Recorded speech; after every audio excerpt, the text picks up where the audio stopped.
আজকের নির্বাচন ছিল রক্তাক্ত। সপ্তম তথা শেষ দফার লোকসভা নির্বাচন শেষ হওয়ার পর এমনই দাবি বিরোধী দলনেতা শুভেন্দু অধিকারীর। তার অভিযোগ, ডায়মন্ড হারবার ফলতা সহ বেশ কিছু বুথে কয়েক লক্ষ হিন্দুকে ভোট দান থেকে বঞ্চিত করা হয়েছে। আর কিছু বুথে ক্যামেরা বন্ধ ছিল। বিরোধী এজেন্টদের অনুপস্থিতির সুযোগ নিয়ে মমতার পুলিশের সহযোগিতায় কিছু বুথে অনুপস্থিত ও মৃত ভোটারেরও ভোট দান করানো হয়েছে বলে অভিযোগ তার। সেই কারণে কয়েকটি কেন্দ্রে বিজেপি পুনর্নির্বাচনের দাবি রাখবে বলে জানিয়েছেন শুভেন্দু অধিকারী। শনিবার ভোট শেষ হওয়ার পর সাংবাদিক সম্মেলন করে শুভেন্দু বলেন, আজকের নির্বাচনে এত হিংসার ছবি এসেছে এই প্রথম দেখলাম। হিন্দুদের ভোট দান করা থেকে আটকানো হয়েছে। মোদিজি প্রধানমন্ত্রী হওয়ার আগে উত্তরপ্রদেশ, হরিয়ানা, বিহারে এটা হতো বলে শোনা যেত, কিন্তু এখন বাংলায় সেটা দেখা যাচ্ছে। আজ কয়েক লক্ষ হিন্দু ভোট দান থেকে বঞ্চিত হয়েছে, আর বেশিরভাগই ডায়মন্ড হারবারের। ম্যাসিভ র্যাগিং হয়েছে ক্যানিং পূর্বে, জীবনতলা ও ডায়মন্ড হারবারে। সাংবাদিক সম্মেলন করে শুভেন্দু অধিকারী আরও জানান যে তৃতীয়বারের জন্য মোদিজি প্রধানমন্ত্রী হচ্ছে।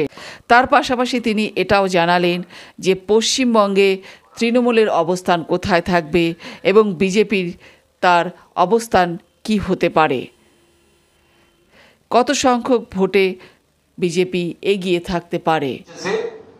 এত কিছুর পরেও যারা নরেন্দ্র মোদীজিকে তৃতীয়বার প্রধানমন্ত্রী করার জন্য আর পশ্চিমবাংলায় এই জঞ্জাল মুক্ত করার জন্য, পশ্চিমবাংলায় গণতন্ত্রকে প্রতিষ্ঠিত করার জন্য একটি রাষ্ট্রবাদী ডবল ইঞ্জিন সরকার তৈরির লক্ষ্যে বিধানসভা নির্বাচনের আগে লোকসভা নির্বাচনের গণতন্ত্রের এই মহোৎসবে অংশগ্রহণ করেছেন এবং ভারতীয় জনতা পার্টিকে সমর্থন করেছেন, তাদের প্রত্যেকের প্রতি আমরা কৃতজ্ঞতা জ্ঞাপন করি।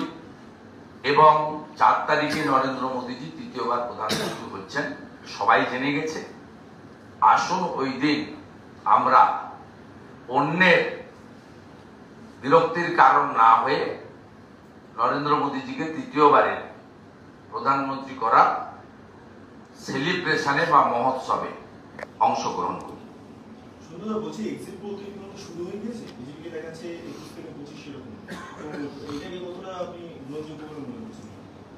আমি বারে বারে বলেছি, ভারতীয় জনতা পার্টি আমার ব্যক্তিগত মূল্যায়ন, কারণ আমাদের নেতারা, আমাদের সবচেয়ে বড় ক্যাম্পেইনার ছিলেন যশস্বী প্রধানমন্ত্রী। তিনি বলেছেন আমি 42টা লোকসভা কেন্দ্রেই মানুষকে আবেদন করছি। তিনি প্রেডিকশন করেন, আবেদন করেছেন যে সবাই ভোট দিন।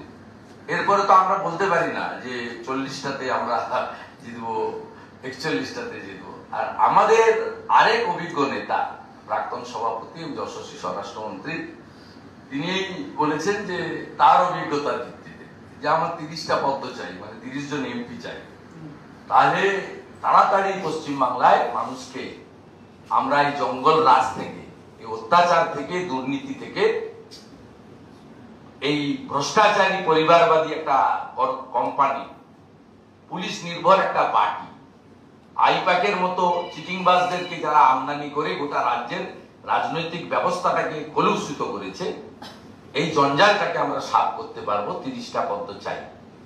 এরপরে একটা ইলেকট্রনিক্স চ্যানেলে আমার ইন্টারভিউতে আমি বলেছিলাম যে তারা আমাকে জানতে চেয়েছিল আপনার সংখ্যা কি, যেটা আপনি আজকে জানতে চেয়েছেন।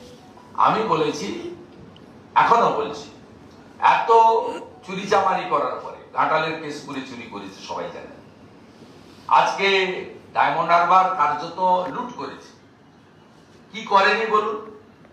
বিজেপির পদ্ম ফুলের উপর স্টিকার লাগানো,